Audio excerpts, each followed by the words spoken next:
Then the whole assembly rose and led him off to Pilate.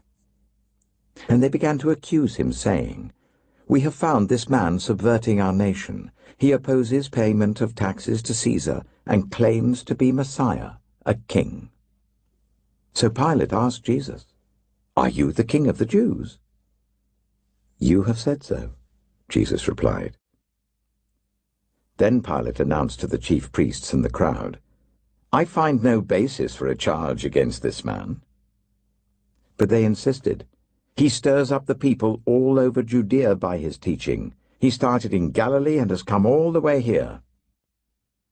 On hearing this, Pilate asked if the man was a Galilean. When he learned that Jesus was under Herod's jurisdiction, he sent him to Herod, who was also in Jerusalem at that time. When Herod saw Jesus, he was greatly pleased, because for a long time he had been wanting to see him. From what he had heard about him, he hoped to see him perform a sign of some sort. He plied him with many questions, but Jesus gave him no answer. The chief priests and the teachers of the law were standing there, vehemently accusing him. Then Herod and his soldiers ridiculed and mocked him. Dressing him in an elegant robe, they sent him back to Pilate. That day Herod and Pilate became friends. Before this, they had been enemies. Pilate called together the chief priests, the rulers, and the people, and said to them, "You brought me this man as one who was inciting the people to rebellion. I have examined him in your presence, and have found no basis for your charges against him. Neither has Herod, for he sent him back to us. As you can see, he has done nothing to deserve death. Therefore, I will punish him and then release him." But the whole crowd shouted, "Away with this man! Release Barabbas to us!" And Barabbas had been thrown into prison for an insurrection in the city and for murder. Wanting to release Jesus, Pilate appealed to them again, but they kept shouting, "Crucify him! Crucify him!" For the third time he spoke to them. "Why? What crime has this man committed? I have found in him no grounds for the death penalty. Therefore I will have him punished and then release him." But with loud shouts they insistently demanded that he be crucified, and their shouts prevailed. So Pilate decided to grant their demand. He released the man who had been thrown into prison for insurrection and murder, the one they asked for, and surrendered Jesus to their will. As the soldiers led him away, they seized Simon from Cyrene, who was on his way in from the country, and put the cross on him, and made him carry it behind Jesus. A large number of people followed him, including women who mourned and wailed for him. Jesus turned and said to them, "Daughters of Jerusalem, do not weep for me. Weep for yourselves and for your children. For the time will come when you will say, 'Blessed are the childless women, the wombs that never bore and the breasts that never nursed.' Then they will say to the mountains, 'Fall on us,' and to the hills, 'Cover us.'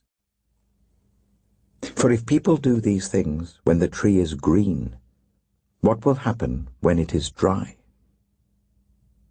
2 other men, both criminals, were also led out with him to be executed.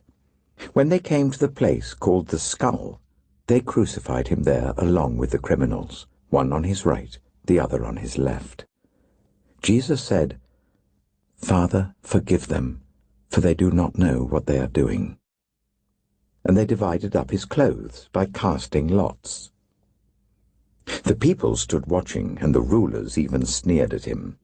They said, "He saved others, let him save himself if he's God's Messiah, the chosen one." The soldiers also came up and mocked him. They offered him wine vinegar and said, "If you are the king of the Jews, save yourself." There was a written notice above him which read, "This is the King of the Jews." One of the criminals who hung there hurled insults at him. "Aren't you the Messiah? Save yourself and us." But the other criminal rebuked him. "Don't you fear God," he said, "since you are under the same sentence? We are punished justly, for we are getting what our deeds deserve, but this man has done nothing wrong." Then he said, "Jesus, remember me when you come into your kingdom." Jesus answered him, "Truly I tell you, today you will be with me in paradise." It was now about noon, and darkness came over the whole land until 3 in the afternoon, for the sun stopped shining, and the curtain of the temple was torn in two. Jesus called out with a loud voice, "Father, into your hands I commit my spirit." When he had said this, he breathed his last. The centurion, seeing what had happened, praised God and said, "Surely this was a righteous man." When all the people who had gathered to witness this sight saw what took place, they beat their breasts and went away. But all those who knew him, including the women who had followed him from Galilee, stood at a distance watching these things. Now there was a man named Joseph, a member of the council, a good and upright man, who had not consented to their decision and action.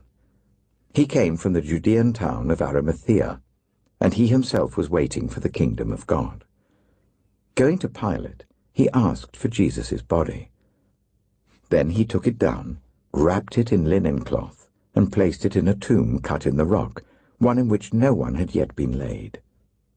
It was preparation day, and the Sabbath was about to begin. The women who had come with Jesus from Galilee followed Joseph and saw the tomb and how his body was laid in it. Then they went home and prepared spices and perfumes, but they rested on the Sabbath in obedience to the commandment.